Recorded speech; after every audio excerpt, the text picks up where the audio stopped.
What's up, everybody? Matt Hofeld along with Rich DeCray, Sooner Nation podcast, heartland-sports.com. Heartland-sports.com is where you can find us on a regular basis. Podcast streams on Facebook. What up, Facebook Live? As well as we'd love to hear back from you, so you can leave your comments there on Facebook Live. You can also find us at, like I said, heartland-sports.com or on Twitter at SportsHeartland.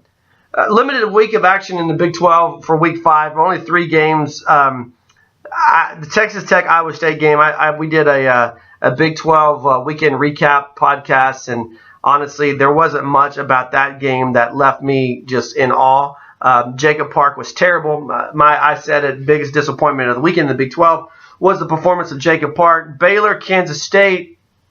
I gotta admit, I was jumping on the Kansas State bandwagon with our Friday locks. I thought they would cover that point spread. Baylor sneaks out, only losing by 13. Bears still looking for their first win of the season. The big game over the weekend, Oklahoma State at Texas Tech. I had the Cowboys to not cover that point spread on Friday locks, and I'm lucky I didn't. Here's what we're going to talk a lot about: Oklahoma and Ohio State here in just a minute. But I gotta go back to this because I want to hear your thoughts on a couple of things.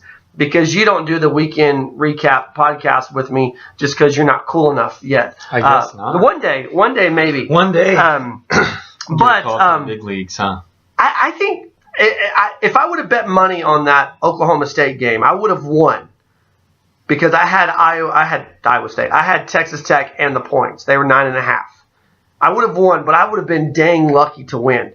When you look at the red zone opportunities that Oklahoma State had, 10 red zone opportunities. 10. And they missed field goals. Mason Rudolph throws a pick 6. It goes 99 yards the other direction. I took away going – the one takeaway for Oklahoma State that I got out of this game was their offensive line rebounded nicely. Justice Hill over like 160 yards rushing on 30 carries. After the week before, after the offensive line had a terrible performance against TCU, they come back and have a good performance against Texas Tech on the road. Now, part of that is Zach Crabtree was back and that offensive line. They're still without Williams for the remainder of the season. But the flip side of that, what I took away from it, is Texas Tech is the same Texas Tech. I was ready, Richard. I was ready to say this is an improved Texas Tech team. After they beat Arizona State in the shootout, they beat Houston on the road. I was ready to go and say this is a better Texas Tech team. But when I'm watching them play, when I'm watching Mason Rudolph, the college equivalent of Dan Marino, when I'm watching Mason Rudolph run for 60 yards or whatever it was and 2 touchdowns, this is the same Texas Tech team that we've seen in the past. They've got holes all over the defense. Shimonik is a decent quarterback. He's no Patty Mahomes. I wrote an article last week saying he's the best quarterback no one's talking about. Well, you know what? No one's going to talk about him now.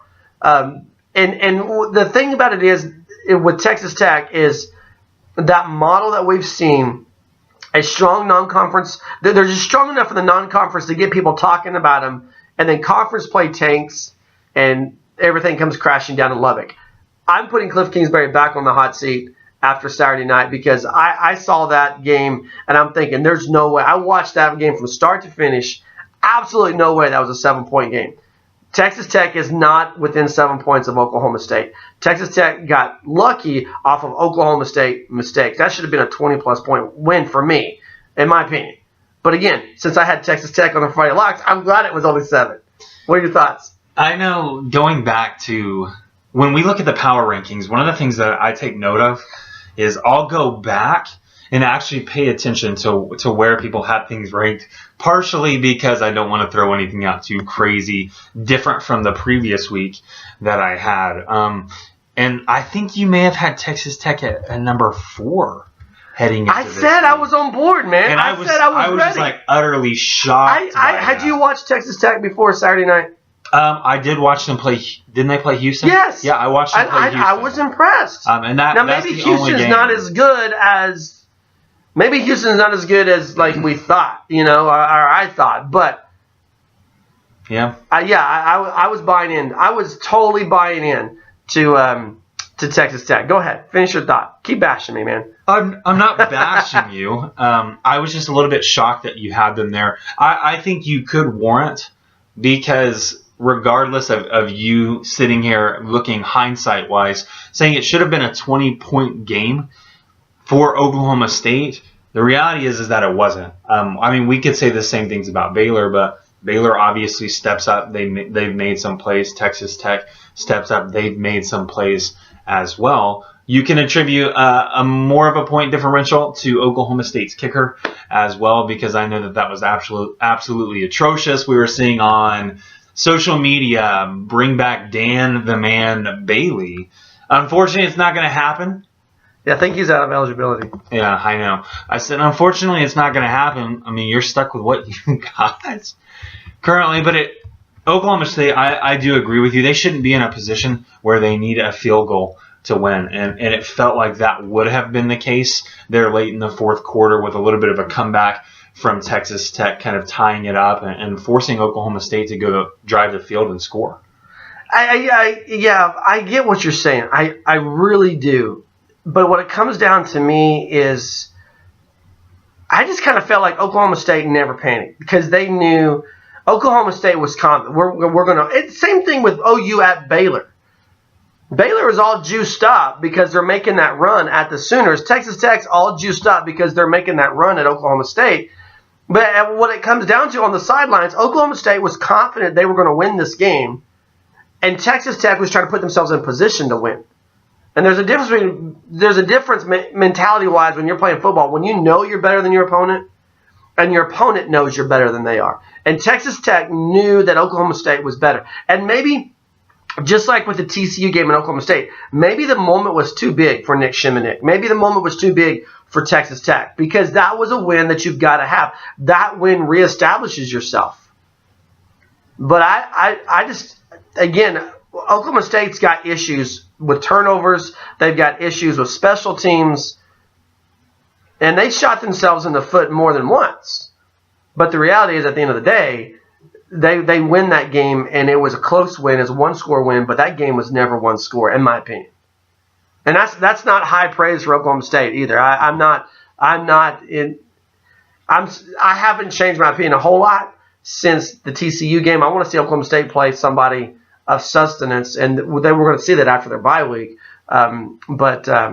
Yeah. All right. So we're going to talk a lot about Heisman today. Not a lot about Heisman, but we're going to throw some Heisman thoughts out there. Before we jump to No, Richard. I'm in charge here. I want to ask you one quick question, because we're looking at Oklahoma State. We're seeing this narrow margin of victory coming over the weekend. Oklahoma State's ranked 15th in the nation after being inside the top 10 at number 6. Right. Do you believe that they are adequately ranked, or that they should be bumped up or down at this point in time? Yeah, let me answer that question with a question. Okay.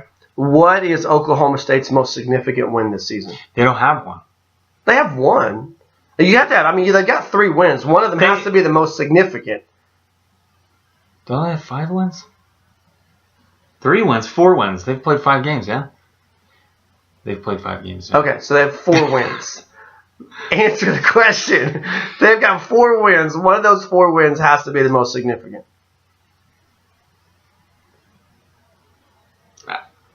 I agree with you, yes. I mean, I think on the road at Texas Tech is the most significant win of the season. Because you think about their wins. At home against Tulsa, that's not significant. Out South Alabama, that's not significant. At Pitt, yeah, you can make a case at Pitt. But at Texas Tech, it's a conference game on the road at night, national broadcast. That's their most significant win. So the flip side of that is your most significant win of the season is on the road at a non-ranked opponent. Is that top 15 worthy? I can't answer that question because I know that rankings come out based upon talent. Right. What's available on the field. Well, they come out based on projections. Here's what we project from Oklahoma State. Well, right now they've got one loss. People didn't really project that one loss. People looked at that schedule and thought, well, maybe if they're going to lose, it's Bedlam. Maybe if they're going to lose, it's on the road somewhere. A loss at home was not on the projection this early in the season for Oklahoma State. So I don't think they deserve to be higher. I honestly don't. Now, you go back out and you beat Texas on the road and you beat West Virginia and you start making waves in the conference. But see, they're not even – I mean, they're in the back seat in the conference race right now. I mean, Texas has a better chance at winning the Big 12 right now than Oklahoma State does. Texas controls their own destiny. They don't need anybody's help. They just got to win out. They're not going to, but that's what they got to do. Kansas State, same way. Once you get that conference loss, you go to the back seat, and you need someone in front of you to lose. I agree. And it is going to happen. Losses are going to happen. Oh, for sure. Yeah. It's when and where will those losses happen, and how do they help you? How do you benefit? Right. I agree with you completely.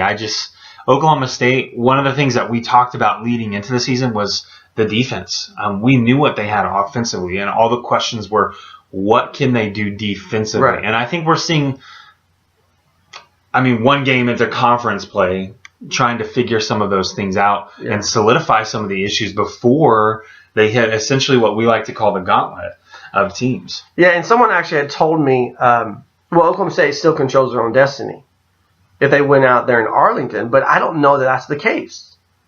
And I actually wrote that. I believe what that's. Yeah, that's a good point. But think about this scenario, because this is a very real scenario. What if Oklahoma beats TCU in Norman and loses to Oklahoma State in Stillwater? You got 3 teams with one loss. Right. You're not in control of your own destiny in that situation. That's the point I'm making. Oklahoma State needs help. They need, beyond Bedlam, they need TCU to lose twice. They need Oklahoma State. They need Oklahoma to lose again. Yeah. To really say we're in the driver's seat. So, but they're going to get better wins. There's opportunities for better wins on the horizon for Oklahoma State. But right now, when your best win is over a non-ranked opponent on the road, I don't think you deserve. If you're 15, you should be happy you're 15. That's my opinion. Okay. And I don't mean to bash Oklahoma State. I feel like I do more than I should on that. But when you look at the from number 1 to however many teams there are in the FBS, to be in the top 25 is somewhat of an accomplishment to begin with. Yeah. And I know that's something when you start getting there perennially that you have higher expectations for being inside of that top 10. Take, for example, a program like Alabama. Can you imagine the fan base if they weren't inside the top 25 come next year? Right. I mean, it would be an can you imagine the fan base if they're not number 1 preseason? Yeah, it would just – that's what I'm saying is because they've been Paul ranked, Feinbaum would burn down ESPN if they're not number 1 preseason. So long, the expectation is it's not top 10 for them anymore. It's not even top 5. It's top 3. Yeah. And by the way, since you brought up Alabama, I'm just going to go ahead and say Clemson. What? I'm just saying. I'm going to hold that until Clemson loses. I'm going to hold that little carrot up there. I wrote in our pick'em from Friday that I said, I even put your name in there. I tried to give you some props. I know. I'm enjoying on the Clemson bandwagon. I'm enjoying that moment. Okay. Staying with Oklahoma State for one more minute before we switch gears to Oklahoma, Iowa State this Saturday. 11 a.m. kickoff, by the way. Totally not excited about that, but at least the flip side, we get 2:30 for OU Texas. Mason Rudolph. This is the question that was sent to me Saturday night. Is Mason Rudolph a Heisman contender? I think that Mason Rudolph is a guy who, at this point in time, is in the conversation. I think that he is a distant. Okay, stop. Well, don't stop because you're going. He's in the conversation, but you can be in the conversation. Yeah. I mean, Penn State, Georgia are in the conversation for the national championship, but are they contenders? I think that Washington. I'm not answering that question. I'm sticking with the Heisman question, okay? Right. Because I think that you can have at any given point in time 10 guys in the conversation. 10? Yeah. 10. 10 guys in the conversation at any given point in time. Stop. I want to hear 10 names. I'm not giving you 10 names. Because you don't have 10 names. I'm saying that maybe 5 guys. Maybe cut that in half. Let me ask you this. 10 is an absolute exaggeration. Would you instantly rule a guy like Lamar Jackson out of the conversation? No, but he's one of 5. Okay. And then so we're up to 4 because we already know the other 2, Baker Mayfield, Barkley. I think really it's 3 that are in the race. Yeah, legitimately. Yeah, legitimately. Okay. I think there's 3. Okay. And you got Lamar Jackson, same role as Clemson. He's the Heisman winner, and he's not done anything. They lost to Clemson.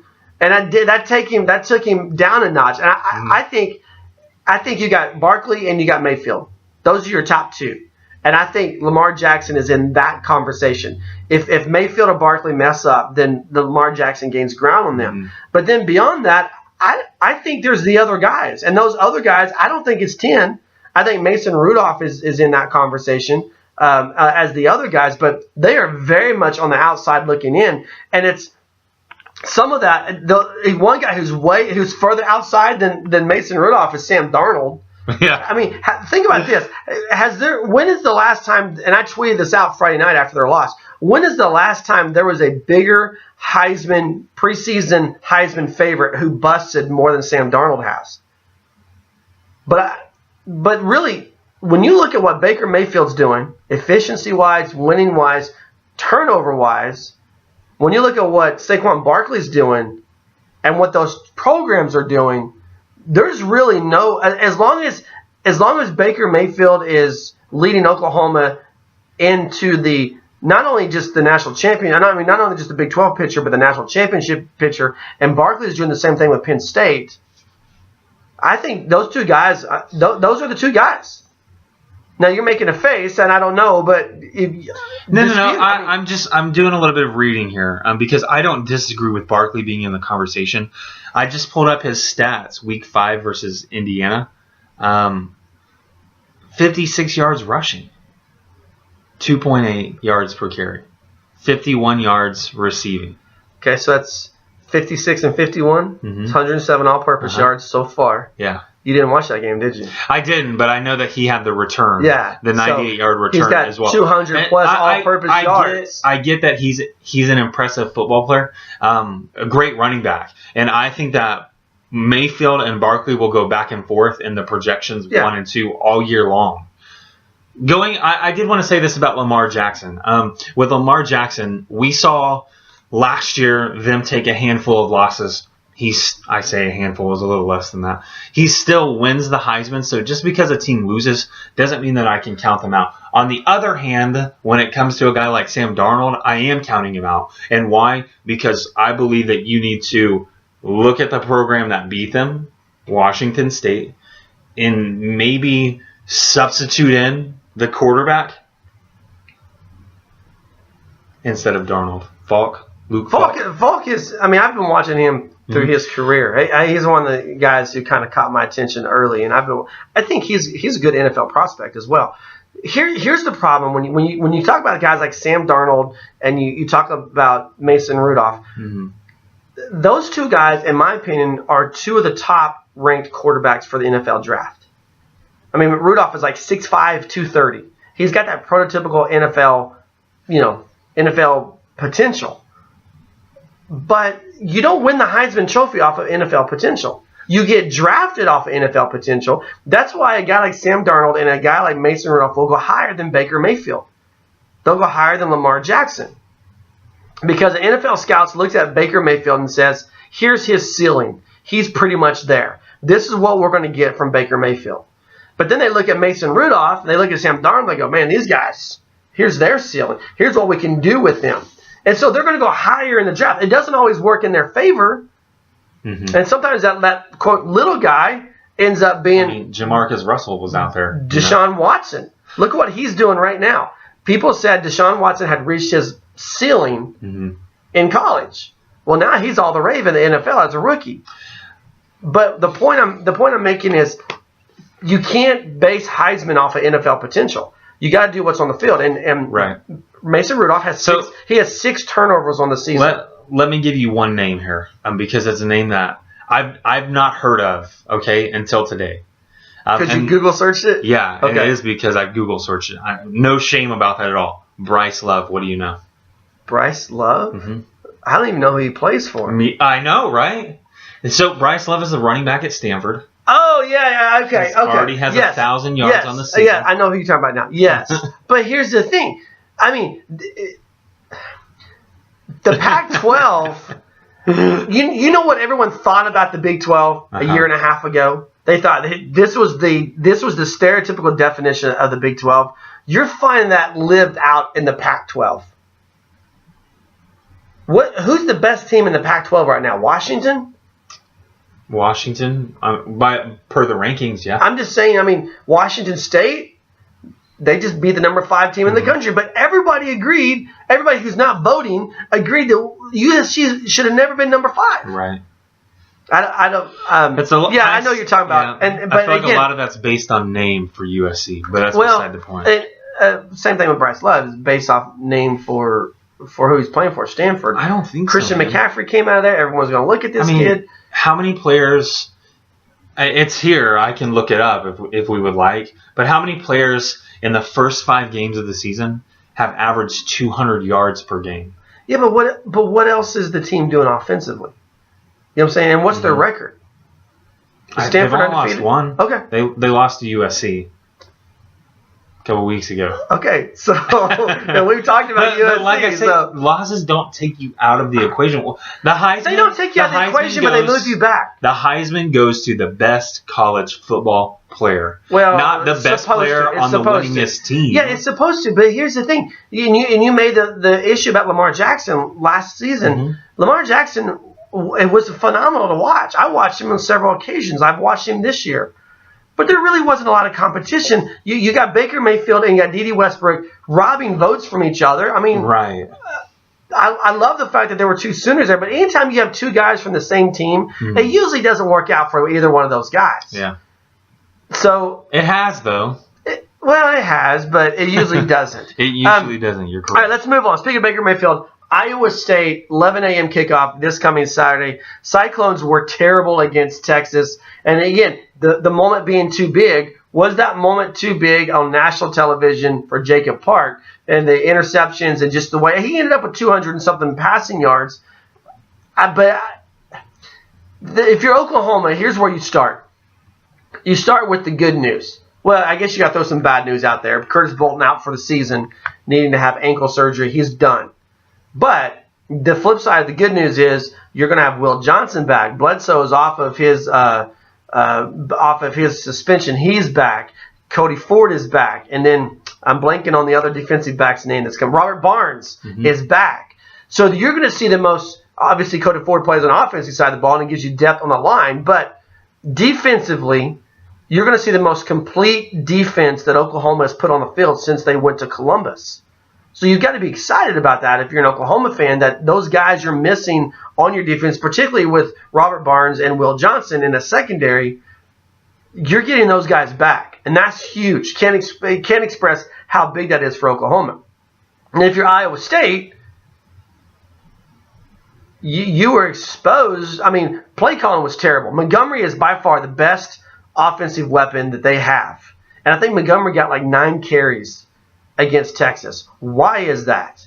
Someone explain that to me. That would be like saying, well, we only let Baker Mayfield throw the ball 12 times. Why would you do that? And then especially if you're losing.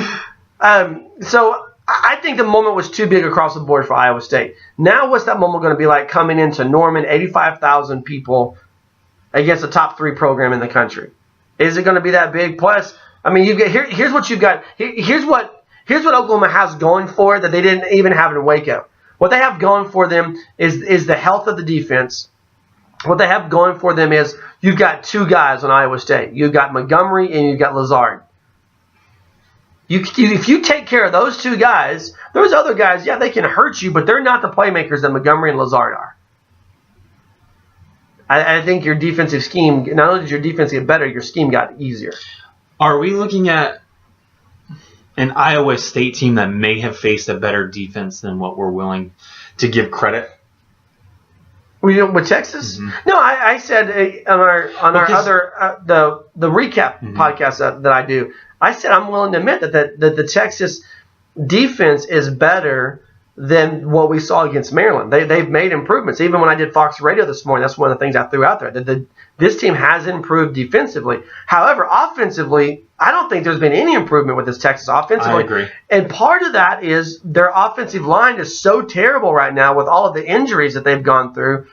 When your offensive line is no good, it's really hard to be effective offensively. But that said, when you're going against a strong defense, you want to run the football. And when you've got a running back like Montgomery to only give him 9 carries, that the fact that you're saying the Texas defense is better than what we thought, that just proves to me that you should run the ball more. Because if you can establish their running game, at least try to run the ball where you can keep those linebackers and those defensive ends honest, where they're just not pinning their ears back and coming after your quarterback. The game plan against Texas was a terrible game plan considering the state of the Texas offense. I don't disagree with you, and I do think when you've got a weapon on the field to basically avoid using it, it's unfathomable. Right. It's very questionable play calling. I think fans have a right to be upset with that. I don't think the moment was too big for a guy like Jacob Park. I actually think they were just asking him to do too much. So if we're saying the same thing using different terms, no, then yeah, we're not saying the same thing. Okay, good. I get what your point is. I mean, if you're the quarterback at Iowa State, you're the starting. The guy that was the previous starting quarterback is now middle linebacker. You know what I'm saying? Right. If you're that good, if you're that guy, and you need to win against. And again, this isn't the Texas of 2009, but it still has that Longhorn emblem on the helmet. That's a program-defining win for you. If you want that win, you have to put the ball in your star's hands. That's Jacob Park. But your other star is Montgomery, your running back. Jacob Park, I think, kind of crumbled under pressure. Montgomery was never given the opportunity to see what he could do. Very true. I was just thinking, my perception of things is when you try to establish the passing game, right, and it doesn't exactly work for you, and then you find yourself all of a sudden trailing by 2 touchdowns, you feel like you have to use the passing game, which is where I'm coming from when I say I feel like they asked him to do too much. Right. Because we've seen, let's take Oklahoma, for example. There was a situation where you felt like Oklahoma should have passed the ball instead of run the ball. I think it was like 3rd and 15 or something like that. Instead, they hand the ball off, and what happens? A freshman takes it all 27 yards for the touchdown? Yeah. I'm like, when does this type of stuff happen? It's not expected. Granted, the defense is playing back, trying to prevent that, thinking this is a for sure passing down. It doesn't work out that way, but I don't think they had any mindset to say we're going to do something unexpected. Yeah, see, there's a difference. There's a difference between what you're talking about with that Baylor play with Trey Sermon and an entire game plan. The passing game will never set up the running game.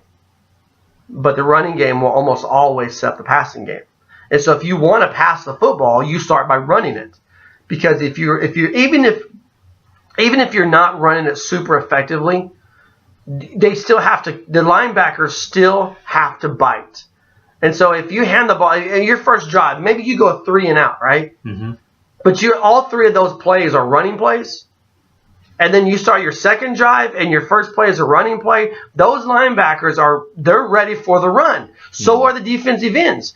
Then all of a sudden play action works because all you've hit them is run, and you stick the ball in the guy's gut. What are those linebackers doing? They're stepping forward instead of backwards. But we didn't see that. If you're a team like Oklahoma, in Oklahoma State even, you can pretty much go out and pass on anybody. They have the weapons. We're going to go out and we're going to pass on you. There's nothing you can do to stop it. And that's just the reality. Luke Falk and Washington State, they're the same thing in the Pac-12. They can go out and they can pass. They don't need the running game to set up the passing game because they can pass.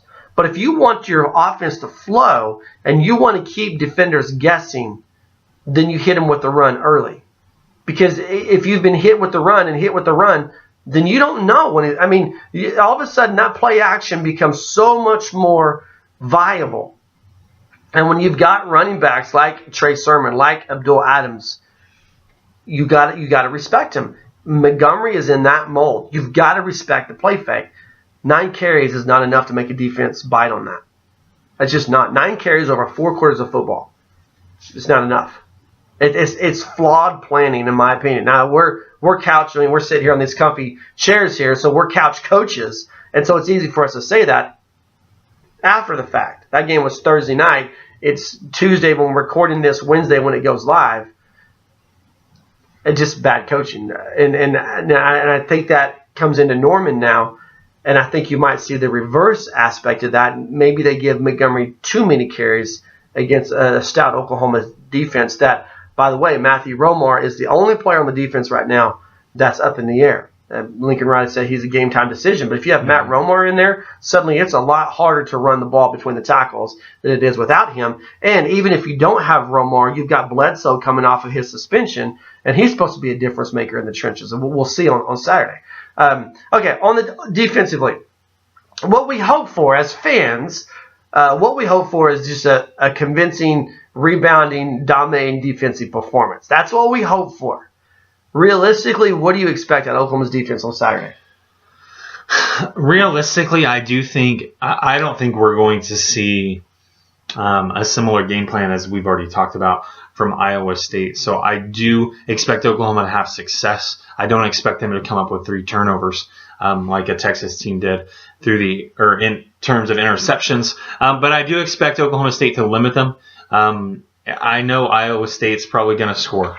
Okay, I'm not completely oblivious to the game of football. I have no idea what's going on and expect to shut out every single game. So I do expect Iowa State to score, but realistically, what I think is going to happen is that Oklahoma State's going to play 3 quarters with their starters. Offensively, they'll have built a big enough lead that they'll be able to throw some of these other guys, these second stringers, into the fourth quarter. So you're calling garbage time.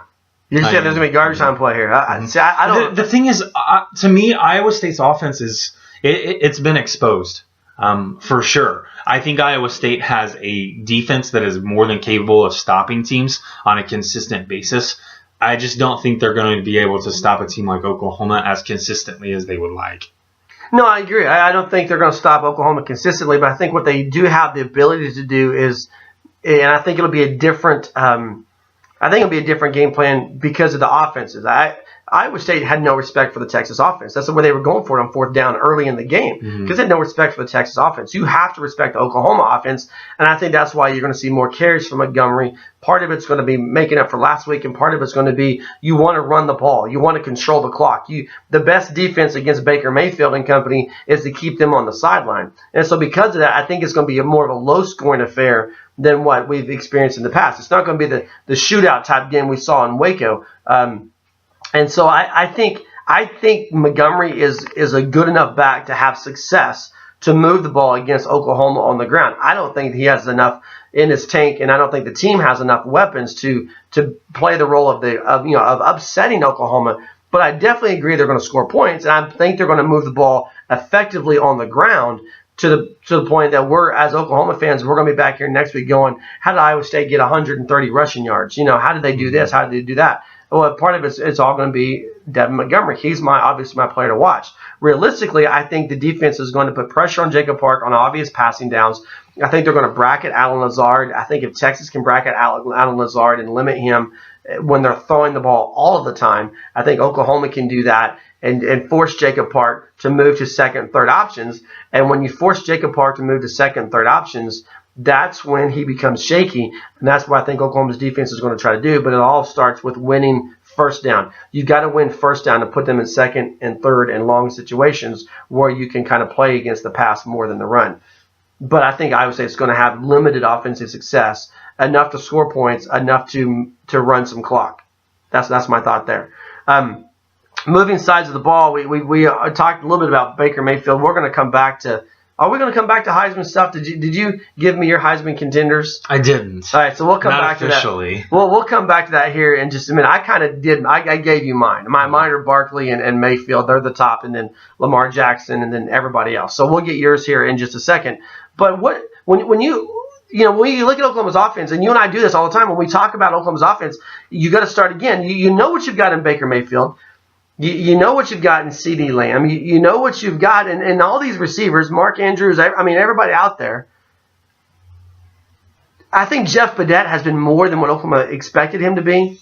No? You don't feel that way? I have a question about him that I do want to throw your way. Okay. But when you come to the running backs, Give me your starting running back Saturday morning. Offense takes the field at 11:07 or whatever. Who's that running back? You threw initially. Had you asked me that question, I would have fired off and given you an answer, hands down, no questions asked.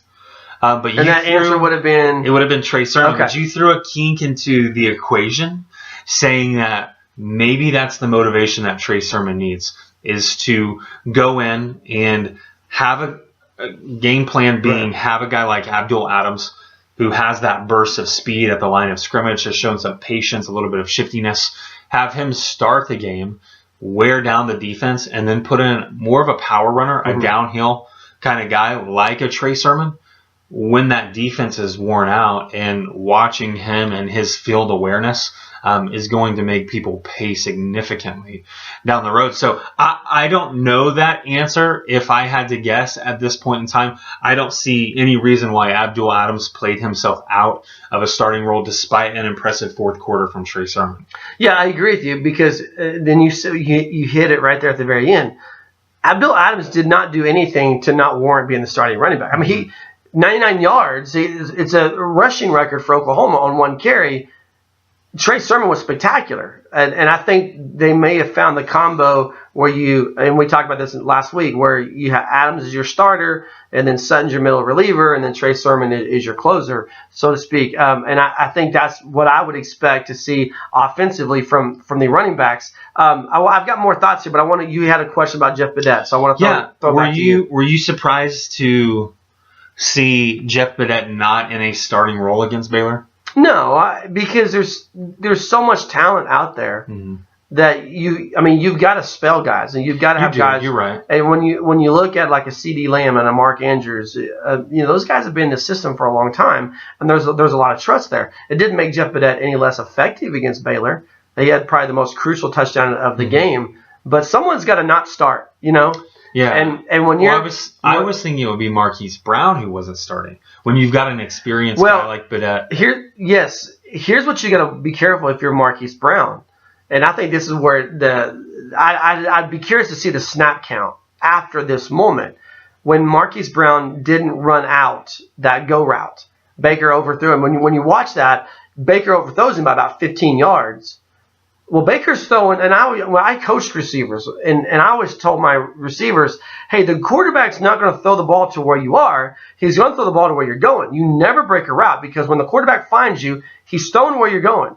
Well, Marquise Brown broke the route, and it's not the first time he did it. He did the same thing against Troy. He broke the route. Troy? Was not Troy, Tulane, sorry. One of those T teams. There you go. He did the same thing against Tulane. And the thing about it is that you've got to at some point, if you're the receivers coach, you're going to say to this kid, hey, we can't trust you right now. And that's where you look at a guy like Jeff Badette, who has that experience as an upperclassman in the system. And so I don't know. I would be surprised if Marquise Brown's continue. He's got potential. He's got speed, but he's got to learn from those mistakes. And if he didn't learn after Tulane, he does it again the next week against Baylor. He's had a week off now to be coached up a little bit and so forth. But they clearly like his speed because what he can do vertically. But Jeff Badette's got speed as well. So offensively, what I expect from Oklahoma's game plan, Iowa State's pretty decent against the run. I mean, they're not a team that they're going to challenge you. They're going to play physical football, and if you run against them, it's going to be a physical game. Not that you can't run against them, but they're challenging against the run. That said, Oklahoma doesn't just have the best offensive line in the Big 12. They've got the best offensive line in the country, in my opinion. So Oklahoma's going to have success on the ground, but I do think because of Iowa State's ability to play the run, this leans to more to 60-40 passing, 70-30 even, maybe 65-35. So basically opposite of what we saw the last time Oklahoma. Yeah, if Baker Mayfield only has 16 passing attempts? Something 19? Like that. 16 or 19. If he has less than 20 passing attempts against Iowa State, I would be shocked. I think this really sets up for the receivers. Iowa State is going to have a hard time with Mark Andrews. They're going to have a hard time with Mark Andrews. Which is an odd statement because typically when you think of Iowa State, you think of a all Big 12 caliber tight end. Yeah. That's just who they've been. So a guy like Mark Andrews enters the equation. You feel like they'd have some know-how on that. Well, it's not a matter of know-how. It's a matter of personnel. I mean, they don't have a linebacker and not very many teams do. That's why Mark Andrews is who he is. He is a red zone nightmare for any team, but he's going to be a huge nightmare for Iowa State. Same side is you don't have the horses to run with a C.D. Lamb and a Jeff Badette or a Marquise Brown or a Jeffrey Mead. Whatever. Well, if Oklahoma goes 4 wide, and they will, they'll go 4 wide quite a bit. They'll probably go 4 wide to set up the run. You're going to see 4 receivers out, one running back, and what you're going to see with that, again, what you're looking for are the gaps. If I spread out 4 wide, it's going to be a run-pass option. Baker Mayfield's going to look, how many gaps do I have? I've got the best offensive line in the country. There's Joe Lanning. There's the middle linebacker. But how far out are those outside linebackers? I can take the A gap on the left side or the A gap on the B side, and there's Lanning. He's got it. But if I go to that B gap, there's nobody there. That linebacker's got to cut in, but he's also got to play to this tight end who's out here or this slot receiver or whatever. They're going to spread it out 4 wide, and it's going to set them up both pass and run. But I think it would be I expect it to be a pass-heavy offense. Yeah, I can't disagree with anything that you've said.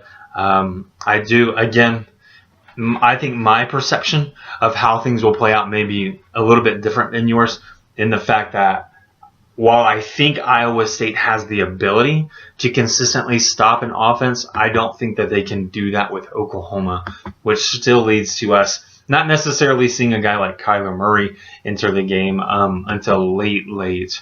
But I still think we see some of those backups getting some valuable experience in game time situations. Yeah, I mean, I agree. I can't stand up and say, nope, you're not right on that. I agree 100% with you. But I think because of the nature of what Iowa State's going to try to do offensively, I think this game stays closer than I was just looking at what the point spread. The point spread on this game is 28 points. Okay. I'm shocked if Oklahoma covers that. I was going to set it at 21 and ask you for the over/under.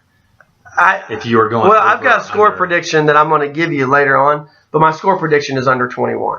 Okay. And it's just based. I haven't even thought about that. It's just based off of what I believe Iowa State's going to try to do. Iowa State, I could be totally wrong. And Oklahoma can score fast, but I think Iowa State is going to do everything they can to really try to rein in Oklahoma's offense by keeping their offense on the field. They're going to milk the clock. They're going to start snapping the ball around 10 seconds or less. They're going to do a lot of running plays to keep that clock going. They want to keep Baker Mayfield off the field. This isn't like last week where they had no respect for the Texas offense. They've got a ton of respect for the Oklahoma offense, and they know the mismatches. Matt Campbell's a smart guy. He's going to try to limit possessions. And because of that, I think it's a lower scoring game. Other thoughts on Oklahoma, Iowa State? You got anything else before we move on? I'm just looking at our time frame here. We're trying to respect our 1 hour time frame. But I don't want to overlook anything. We're good. All right, your Heisman. Give me your top Heisman. I completely agree with you that it is a 1-2 of Barkley and Mayfield at this point in time. But I'm also not ruling out a third or potentially fourth contender based off of when you see these eye-popping numbers, it's hard to leave a guy out. Again, I think it's 1-2, and then you can put Lamar Jackson in there as that next in line until something happens or however you'd like to term that. But behind those 3, it's just people who are entering with the ebbs and the flows of the season. Right. So you agree with what I said earlier that Mason Rudolph he's mentioned, quote, in the race, but at this point, he's not a contender. Right. And I wouldn't be surprised if only 3 people were invited to New York City. But that said, I mean, again, to be fair, Mason Rudolph still has a lot of football left ahead of him. And he's got that big matchup against Baker Mayfield. He can make up ground. He can. But he's got to stop turning the ball over. Mm-hmm. He's got to stop turning the ball over. And that was our biggest knock against Sam Darnold as well. Obviously, both USC and Oklahoma State have one loss to their name, but the quarterback play, you are looking for ball security. You're looking at their specifically the numbers I think I feel like I pay attention to more, and so I paint with this broad stroke of the brush and say, yeah, everyone pays attention to these too, is the turnovers to touchdown ratios. Yeah. The same thing with a point guard for me. And so when I look at those numbers and say, okay, you've thrown seven touchdowns, but you've got 6 interceptions, maybe you're not as accurate as people thought that you were, which then brings your value back a little bit more into the realm of reality instead of the stratosphere. All right, so one thing I want to try to revisit on a regular basis is where we are in the Heisman. You've got Mayfield and Barkley. Who's your number one? Barkley, for sure, right now. So you got Barkley. Yeah, I do have Barkley. I'm shocked at that based off of your Iowa game. Are you? And now, you're just like 50 rushing yards, 50 receiving yards. Yeah, 99 like I return said, yards. but I'm not looking at just one game. Gotcha. Okay. Like I said, I can't base the Heisman off of the performance of one game, right, because we would have to hand one out every week at that point. Right. It's the body of work. It's the complete season, and I think Barkley is, for a running back, is the complete package. Okay. He clearly has the ability to fill numerous roles for that Penn State team, and I think he's done so exceptional. Well, and here's the other thing that Barkley has going for him, is that he has completely shifted the focus of the Big Ten. Mm-hmm. And he can thank Baker Mayfield for that. Let me ask you this. Do you even know who Penn State's quarterback is? The guy who wears the white helmet. It's a good guess. Yeah. I don't know it either. That's why I'm asking. But what I'm saying is he's focused he's focused. I mean, everyone thought Ohio State. I mean, people were talking about Ohio State running the table. Right. And they were a shoo-in for the playoffs. And now the shift has gone to Penn State. Mm-hmm. And Barkley had Baker Mayfield. Again, he can write Baker Mayfield a thank you card because Mayfield had a lot to do with that.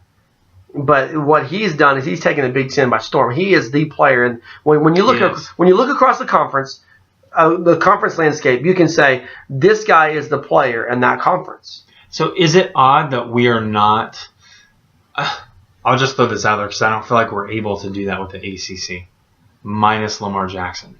Yeah, I mean, he would be that. That's the guy. When you talk about the ACC, it's Lamar Jackson. Right, but I'm thinking when you talk about the SEC, I think it's Nick Chubb. When you talk about the Big 12, Baker Mayfield. You've got an undefeated Clemson team, and there aren't these guys. There's not a Deshaun Watson there on that team. I think I couldn't tell you the name of the current quarterback. I know I've heard it, but with Clemson and the way they're running that offense, it's like Deshaun Watson never left.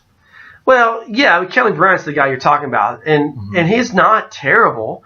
He's better than a lot of people expected, and they're playing Wake Forest this weekend, so at home that'll be another blowout win. Here's where Lamar Jackson has on the road against a top 25 program, so he has that moment to shine against NC State. I think NC State is maybe overrated a little bit. I don't know, but the point is each conference has that player.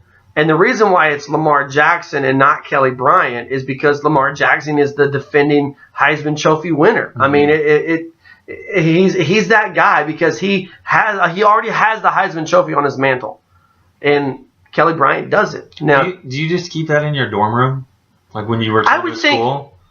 I would think it would go to your parents' house. I'm just guessing that you wouldn't want it in your dorm room. Just showing it off. We could ask Jason White at some point. What do you do when you're a Heisman Trophy winner and you come back? Mm-hmm. Where does that trophy go? I think if it was on campus, it would be in the football facility. So keep it in your locker right there. Like everybody walks by in the locker. And all right, if the playoffs started today and you're on the playoff committee, I think there's a tough decision to make. I don't. But no, I'll tell you why there's a tough decision when it's my turn. Give me your top four. Your 4 teams that are my top 4. They don't have to necessarily in specific order. Oh, okay. I will give you them in specific order. Clemson. Yes, absolutely. Clemson is playing in such a fashion that I don't see how they are. I can't steal that number 1 ranking from them and give it to another team because, like I said, but you tried to. You 4 weeks ago. You have swayed me, Matt. You have swayed me.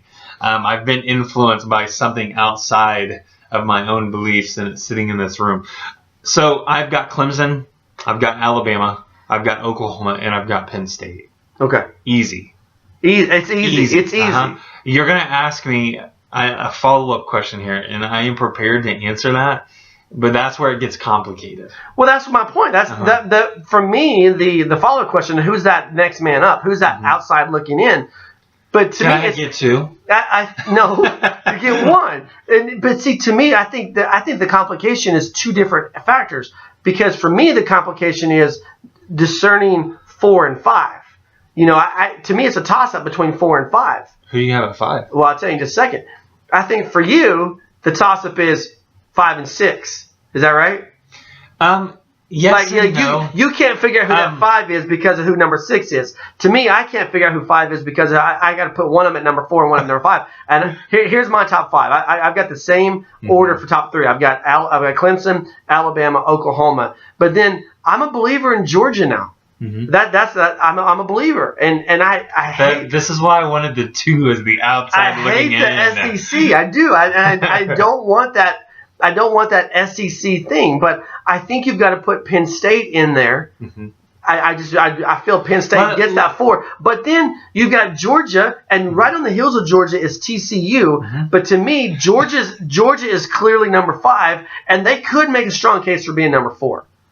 That's where I am on this thing. The thing for me is I do believe it's easier for TCU to get in than Georgia at this point in time, because I don't know, man. Georgia's gonna, if Georgia does what people expect I'm gonna look them up to Georgia's do schedule at while this you're point talking. in time, and they make that SEC championship game, aren't they going to be playing Alabama? Yes, they are. And so, wouldn't you take the winner of that conference versus taking 2 from that conference over an unbeaten TCU team? Well, TCU. You're assuming they're going to beat Oklahoma. No, they're going to beat Oklahoma twice? I'm not saying that because in that scenario, you've also got to consider. I'm saying TCU. I think if they can run the table in the regular season, they've got a good shot of winning the conference. Georgia's at Vanderbilt this weekend.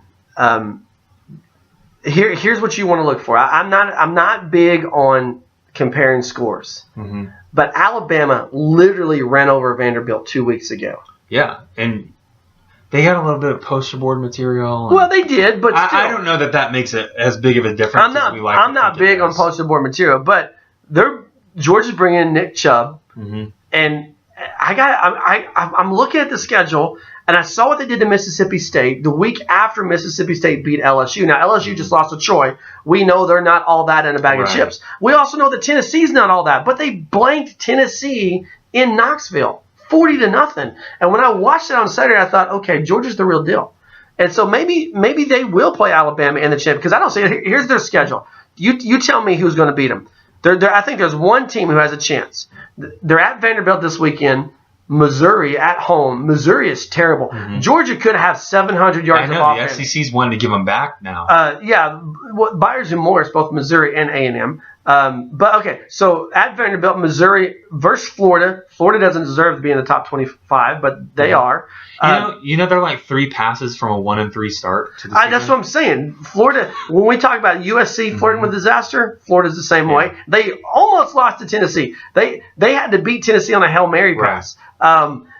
South Carolina, and then they're at Auburn on November 11th. That you want to watch that game. That's the potential, and then they close out with Kentucky. I think Georgia has a date for Alabama. Here's what I want to look at. Georgia is a very physical running football team. I think they match up well with Alabama. I don't think they'll beat Alabama, but I think they could bang up Alabama, send them into the playoffs. We'll see. But Georgia right there is number 5 for me. And they're the clear number 5. I have TCU number 6. TCU can gain ground. Georgia can lose ground, but I don't see Georgia losing ground. I think TCU and Georgia both need someone to falter ahead of them. Okay, Big 12 schedule this coming weekend starts at 11 o'clock. Oklahoma hosting Iowa State. I got to get back to my rundown here on the computer. Wi-Fi is not going swimmingly right now. It could be my computer not going swimmingly. But we'll come back and give score predictions for Oklahoma, Iowa State. By the way, all the Facebook viewers just saw you check your cell phone for text messages. 11 a.m. kickoff. Texas Tech at Kansas. I suddenly have interest in watching this game, even though I'm not going to be able to because I'm going to be at the Oklahoma game. We all know that Kansas is the coach killer, right? And I said I believe that Cliff Kingsbury's back on that hot seat. Texas Tech is 16.5-point favorites. I am close to locking Kansas for the 16 to lose by less than 16.5 because I think Kansas is a more talented 1-4 or what are they? They're 1-3. They're more talented than what they have been in the past. They're getting Texas Tech at home after a big loss. This could be a tough moment for Texas Tech. What do you got? It's hard for me because... Well, for the record, let me clarify. I think Texas Tech wins. I think they win close. I think this is a 10-point-ish, 7 to 10-point game. The reason I'm saying it's hard for me is because I bought into Kansas earlier in the year and was burned. So I'm not saying pick Kansas to win. I know that, but I'm talking about even with the points. Okay. I don't know that I can leap onto that side of the fence with you. That's fine. So you're going Texas Tech? Yeah. And the points? I think so. It may not be a Friday lock for me by any stretch, but when we look at that and we look at, I just always expect Texas Tech to have offensive firepower. I don't know that they have what they've had if we're talking about the past and comparison-wise. Right. I don't know that they have that this year. And you've talked specifically about the quarterback situation, but I just don't know that Kansas can keep the ball out of their hands long enough. Okay. The night game that doesn't deserve to be so, Kansas State at Texas, the Wildcats 3-1, Texas 2-2, both 1-0 in the Big 12.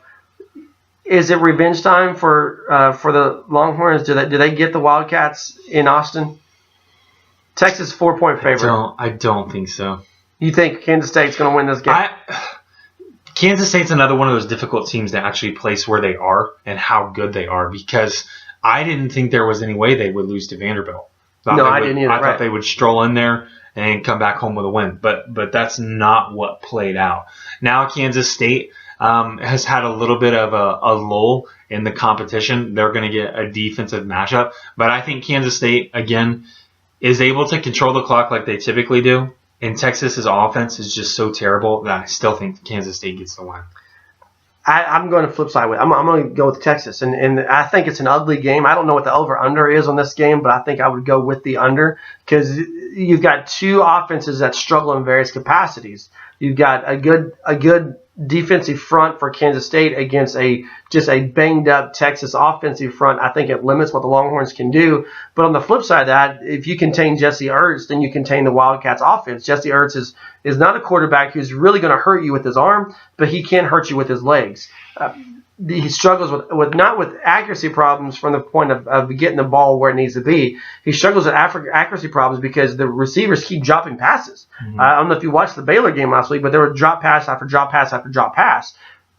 Those are the type of things that jump up and bite you on the road. I can see Texas winning this on the road, at home over Kansas State. Game of the week in the Big 12. Sports Center game day is going to be there. West Virginia at TCU in Fort Worth. I don't think this game is close. I think that the point spread is at 13 for TCU, and I think that's pretty spot on. I know you got Mountaineer blood in you, but say that, Matt. I just hate to say that. I'll say it anyway. So here we go. TCU, much better than I thought they were. Mm-hmm. And a lot of that, as I've mentioned, and I'll continue to mention, is because of the play of Kenny Hill. The maturity that he's showing on the field this year is a far cry from who he was at Texas A&M, as well as his first year here in the Big 12. So when I'm looking at the TCU, West Virginia, I think Will Grier can have it will be the X factor. Let's label him as that. Because if Will Grier can throw the long ball like we know that he can put a lot of pressure on that TCU defense. And they can put up points in a hurry. I just don't know that TCU is going to cough the ball up and give them multiple opportunities to take that lead. Congratulations to West Virginia for making it into the top 25 this week at number 23, but it's going to be a one-week stay for them. The longest road trip in the Big 12 is West Virginia going anywhere. I mean, think about that. West Virginia going anywhere is going to be the longest road trip in the Big 12. I drove to Morgantown. I've done it. Yeah, I've done it. But the point is, it's on the road. It's a TCU team that's upstart. They're ready to go. They've got the chip on their shoulder after last season. What Will Greer has going for him is all the intangibles that you mentioned, but he doesn't have the receiver depth that Mason Rudolph had. Also, the West Virginia defense is not good. And so I think TCU wins this game comfortably. I think maybe I can see it being close at the half, and then TCU kind of building a 21, 24-point lead in the third quarter, and West Virginia trying to do a furious comeback. But still, I think 13 points is right about where it needs to be. Which leads us to Oklahoma, Iowa State. Sooners hosting the Cyclones. Not only do you have to tell me if they're going to get the point spread, you got to tell me what your score prediction is. Sooners are a 28-point favorite at home. By the way, Devin Montgomery's 355 rushing yards through 4 games. Thank you, Texas, for not giving him his average of 100 yards a game, 4 touchdowns. Who you got and why? I am taking Oklahoma, obviously. For sure, yeah. I think Oklahoma is the more talented team on both sides of the ball, and I think what we're going to see Oklahoma do is not necessarily scale things back. I don't think that's in Lincoln Riley's persona or the way that he approaches the game of football. I think they approach in such a fashion that they'll use plays that are needed to win a game, whether those are considered vanilla or whether those are considered to be trick plays or gimmicks, however you would like to label that, they'll use them if it'll secure a win. And so when I look at this Oklahoma team, I don't think that they cover 28 points because I don't think they're going to score many more than that. Right. I think they're going to score 38. But again, I said that an Iowa State team is going to put up a couple points as well, and I think they'll at least get 10. Okay. So my official score prediction will be 38 to 14. Oh, gotcha. Okay. That's not a cover. That's a push. Okay. So I'm going 38 to 14. Just like I said. Well, and I'm the same way. At home, Oklahoma's defense, 2 home games, Oklahoma's defense has got off to slow starts. UTEP scores in their opening drive. Tulane moves the ball in their opening drive. And I think I wouldn't be shocked to see that happen again because, what Iowa State's going to do, they're going to be physical. They're going to run the ball with Montgomery. And I think they're, again, all the things I've said, controlling the clock, limiting opportunities. I think Oklahoma wins this game comfortably. I've got 37, but I've got Iowa State. I'm giving them a couple more points. I've got 37-24, 13-point win for the Sooners. He's Rich. I'm Matt. Heartland-sports.com. Find us on Twitter @SportsHeartland, @SportsHeartland on Twitter. S and H are capitalized on that. Hey, thanks for listening. Feel free to add your comments. Hit us up on Twitter. Let us know your thoughts as well. Have a great week, everybody.